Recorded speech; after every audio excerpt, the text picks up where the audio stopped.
Hi guys, welcome back. Today I was reading a comment from a video that I did last year, an update of the cost of living here in Dominican Republic. And I had someone that made the comment that the cost of living here was expensive and overpriced, but was still cheaper than United States, specifically in New York. But he went on to say that compared to other Latin American countries like Colombia, it was overpriced. So this is what we're gonna discuss today. Is Dominican Republic overpriced? But before we start discussing this subject, I wanna thank the person that made this comment. I think this is worth discuss with you guys. And again, is Dominican Republic overpriced? And my answer is, I will have to agree with him. There are some areas here in Dominican Republic that are very expensive, but it's still cheaper than living in some area in the United States. Where I slightly disagree is that it's still some areas over here where the accommodation are very affordable. So let's break this down. This person mentioned that he lives in Santiago. If you are familiar with Dominican Republic, you know that Santiago is the second largest city here in Dominican Republic. Although that in Santiago, accommodation is cheaper than here in Santo Domingo, there are places that are very expensive in Santiago depending on the lifestyle that you want to live. He mentioned that he paid $900 for rent. Based on this amount, I have to guess that he lives in a nice apartment and in a good area. In Santiago and Santo Domingo, paying $900 for rent is considered living in an upper middle class. So this person is not living in an average lifestyle. Secondly, he mentioned that he spent $1,000 in grocery per month buying in Supermercado Nacional. I found it strange that his appetite costs more than his rent. For the sake of this video, let's take his word for it.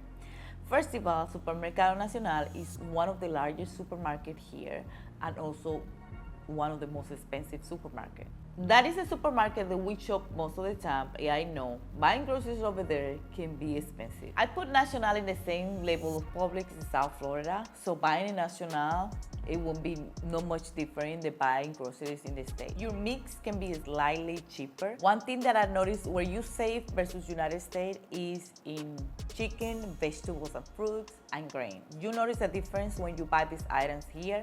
Everything else is slightly cheaper, but he does have a point here. The third thing that he's mentioned is miscellaneous bill. I'm guessing is internet, phone, electricity, etc. And he mentioned that he spent between $400 to $500 per month. So let's focus on the electricity because phone bills, internet, they're gonna be pretty much the same around the country.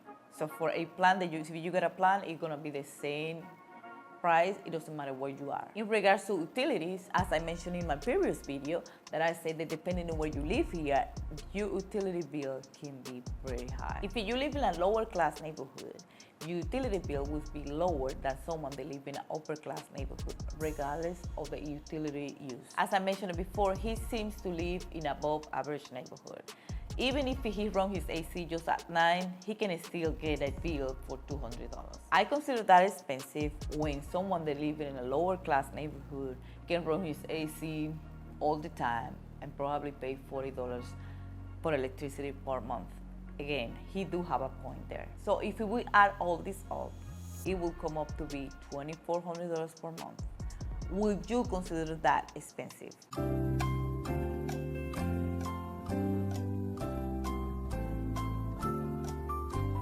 So my first thought is, yes, that is very high considering that we are a family of 3 and we pay less than that in our monthly budget. So my second thought is, no, and here's why. He lives in the second largest city here in the country, and based on his rent and where he shops, he lives an above average lifestyle. And to me, to live above a lifestyle in cities like Santo Domingo, Santiago, La Romana, Puerto Plata, Samaná, and Punta Cana, that seems to be reasonable. I believe that between $1,800 and $2,400 per month is reasonable to live an above average life on those areas. Some of you may disagree. If you do, please let me know. So that leads me to another question.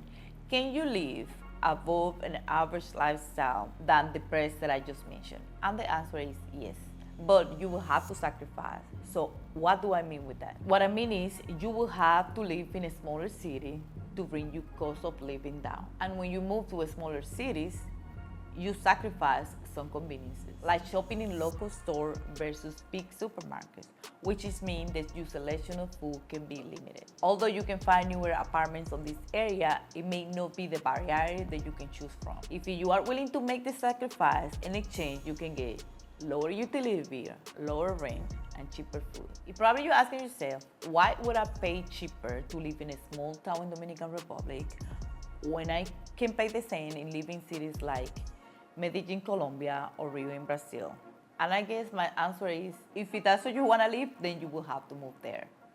But those prices, you will not find in here, on the big cities. But for some people, they are willing to pay the price because they either like the culture or they like the country. Like this specific person, him after saying all that, he mentioned that he liked the culture. So what are some of the cities here that you can live and reduce the cost of living while living above average lifestyle? Cities like San Cristobal, San Francisco de Macorís, San Pedro de Macorís, Higüey, La Vega, Barahona, Nagua, San Juan. In some areas in Punta Cana, La Romana, Samaná, you can still find some inexpensive areas to live. That is just to mention some area. A above average lifestyle in this area can cost you around or less than $900 per month. I'm talking about accommodation and food. I'm not talking about what you do in your for entertainment or anything like that. And besides Nahuatl, all these cities have above 200,000 residents. And here in Dominican Republic, that is considered like a medium-sized city. As you can see, there are still places that are very affordable to live, but you don't hear about them because most of the time the expats move to the same areas. I would say Santo Domingo, Santiago, Punta Cana, Puerto Plata, Samaná. But because these other cities or small cities lack of popularity from expats, they still affordable to live. So I will ask again, is Dominican Republic overpriced? And I will say yes, depending on the area. And for my experience, let me say this.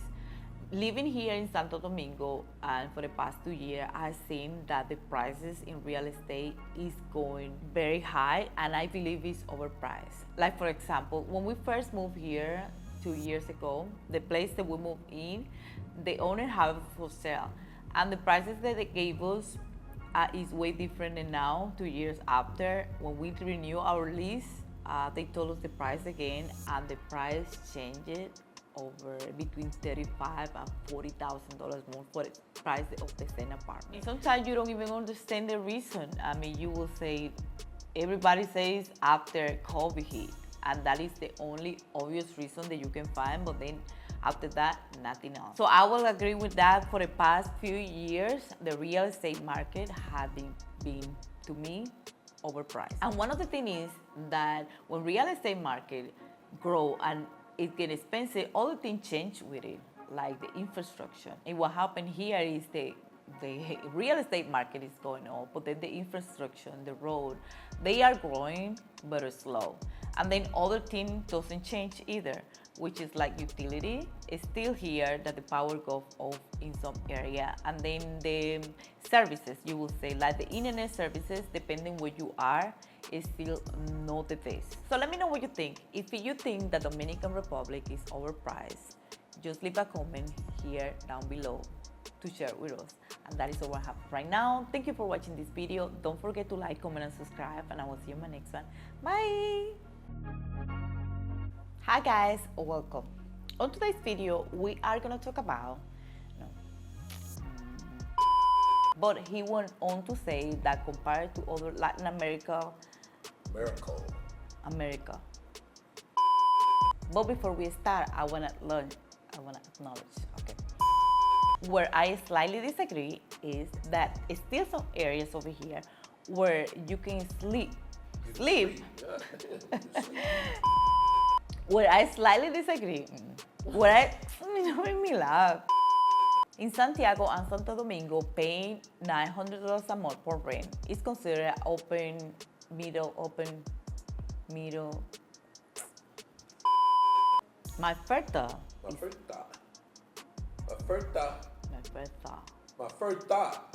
No, está. Thought.